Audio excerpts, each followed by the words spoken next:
बिहार के सभी शिक्षक भाइयों, शिक्षिका बहनों एवं सभी शिक्षक संघों के नेतृत्व करता हूँ, चाहे वो प्राथमिक शिक्षक हो, माध्यमिक हो, उच्चतर माध्यमिक हो, नियोजित हो, नियमित हो, रिटायर्ड शिक्षकों का संघ हो, सभी शिक्षक संघों के नेतृत्वकर्ताओं को सादर प्रणाम, नमस्कार।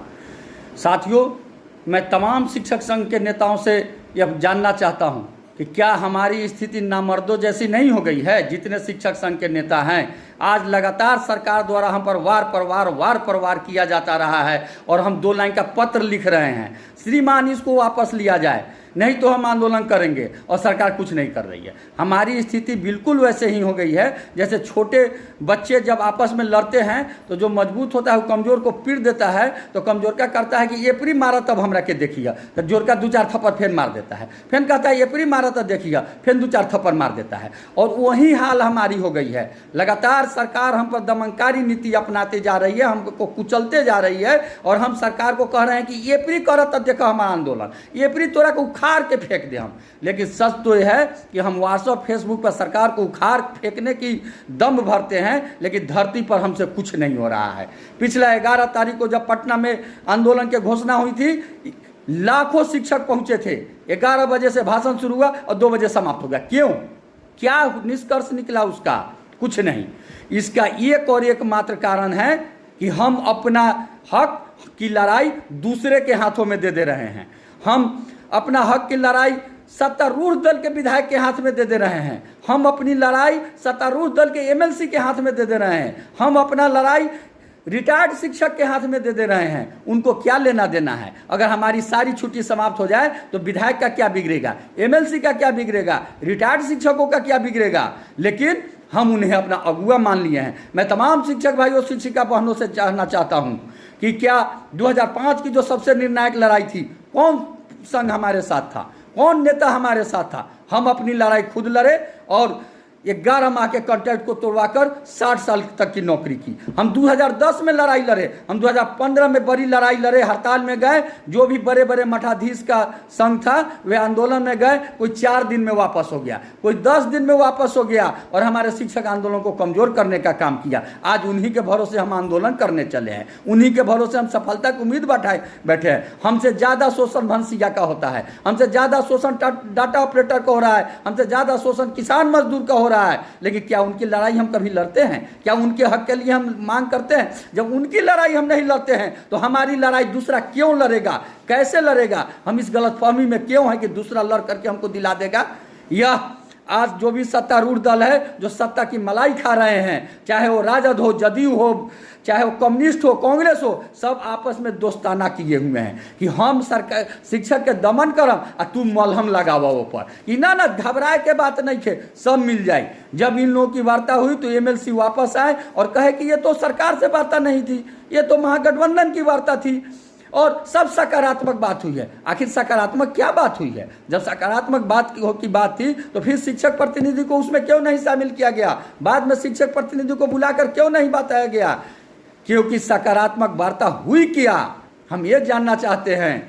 सकारात्मक वार्ता की घोषणा हुई और 2 दिन के बाद ही मीडिया में आ गया कि तय हो गया, जदयू भाई और राजद लड़ेगी 30 सीटों पर, कांग्रेस 8 सीटों पर और 2 सीटों कम्युनिस्ट को दी जाएगी। क्या यही सकारात्मक वार्ता हुई थी? जब कोई कसाई किसी खसी को हलाल करता है और उसका मीट बेच लेता है तो कहता है कि सब सकारात्मक हो गया, क्योंकि वह तो हलाल करके खसी का मीट बेच लेता है, हलाल तो बेचारा खसी हो जाता है। जब क्रिमिनल कहीं जाता है, लूट करता है, तो वह सक्सेस हो जाता है तो कहता है सब सकारात्मक हो गया, क्योंकि उसका तो काम हो गया जाता है। मर तो जाता है वह जिसके घर में डकैती होता है। लूट तो हमारा रहा है ना सब चीज़। हमें 6 से 8 में शिक्षक की बहाली नहीं हुई, हमारा प्रमोशन नहीं दिया जा रहा है, जो महिलाओं का स्थानांतरण वर्षों से बाधित नहीं है। आज 2 रूम में 13 क्लास चल रहा है, एक विद्यालय 8 तक, दूसरा विद्यालय 5 तक। 2 रूम में 6 से 8 से बच्चे बैठ रहे हैं। क्या यही डेवलपमेंट है? इसी से होगा? सिर्फ सरकार चाहती है कि शिक्षक आंदोलन करे, वह बार बार कुठारघात कर रही है, लेकिन जब हम आंदोलन पर नहीं उतरे तो यह छुट्टी की घोषणा किया है। शिक्षक ही नहीं, तमाम हिंदू समाज का सबसे बड़ा भाई बहन के प्यार का त्यौहार, जिसे हम किताब में पढ़ते हैं रक्षाबंधन का त्यौहार, उसको खत्म कर दिया गया। श्री कृष्ण जन्माष्टमी इतना बड़ा त्यौहार, उसे खत्म कर दिया गया। भारत का महापर्व छठ में सिर्फ 1 दिन का छुट्टी दिया गया। दीपावली की छुट्टी खत्म कर दिया गया। यह सरकार हमें कुरेद रही है कि आंदोलन करो, लेकिन दुख की बात है कि हम नामर्दों की तरह चूड़ियाँ पहनने के लिए तैयार हैं।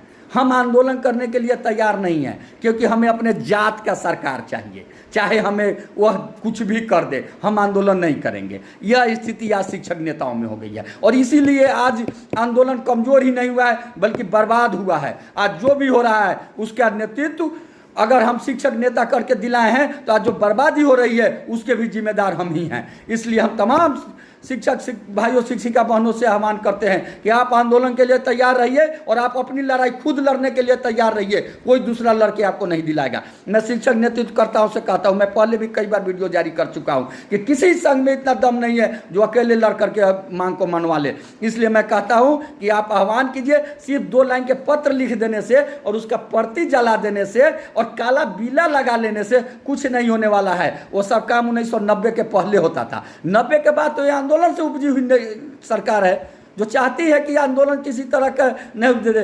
आज शिक्षा विभाग में 74 जैसा आपातकाल लागू है, अघोषित रूप से लागू कर दिया गया है, लेकिन हम चुपचाप है, हम हाथ पर हाथ रखे बैठे हुए हैं। हम 74 जैसा आंदोलन नहीं कर रहे हैं। इतिहास हमें काला अक्षरों में हमारा नाम लिखेगा। जितना शिक्षक हमारा वाहवाही करता था कि हम इन्हीं नेतृत्वकर्ताओं के बदौलत आज 11 माह से 60 साल हो गए, ये और ये हो गया, वेतनमान हो गया, उतना ही हमें गलियाएगा अगर हम रोड पर नहीं उतरता। इसलिए हम तमाम शिक्षक नेतृत्वकर्ताओं को कहते हैं कि आप आंग मांग की चिंता छोड़िए और सीधा आंदोलन की घोषणा कीजिए।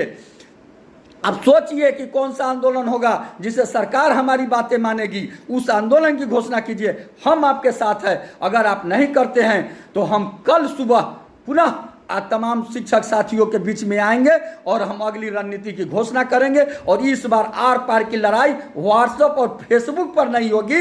इस बार आर पार की लड़ाई विद्यालय में होगी, रोड पर होगी। और यह केशव कुमार का इतिहास रहा है कि हम कभी भी आगे पहले खुद चलते हैं, तब दूसरे साथियों को कहते हैं। और कल से हम अपना आंदोलन घोषणा करेंगे, कल से हम चलेंगे और पहले हम चलेंगे, तब तमाम साथियों को कहेंगे उस पर आने के लिए। अब तमाम भाइयों बहनों से आग्रह है कि आप आंदोलन में आइए, लड़िए, और निश्चित रूप से यह पत्र भी वापस होगा, राजकर्मी का दर्जा भी मिलेगा, महिलाओं का स्थानांतरण भी होगा और सब कुछ मिलेगा। लेकिन हमें अपनी लड़ाई खुद लड़नी होगी। हमें किसी दूसरे पर विश्वास नहीं करना होगा, हमें दूसरे के भरोसे नहीं रहना पड़ेगा। विधायक, सांसद और रिटायर्ड शिक्षकों के भरोसे तो बिल्कुल नहीं रहना पड़ेगा। इन्हीं शब्दों के साथ हम कल सुबह पुनः आपके समक्ष आते हैं। रात भर में हम और जो शिक्षक संगठन है बिहार के, उनके नेतृत्वकर्ताओं से भी बात करेंगे और उनको भी साथ आंदोलन में आने के लिए आग्रह करेंगे। और कल सुबह हम अगली रणनीति की घोषणा करेंगे। जय हिंद, जय शिक्षक। आपका केशव कुमार,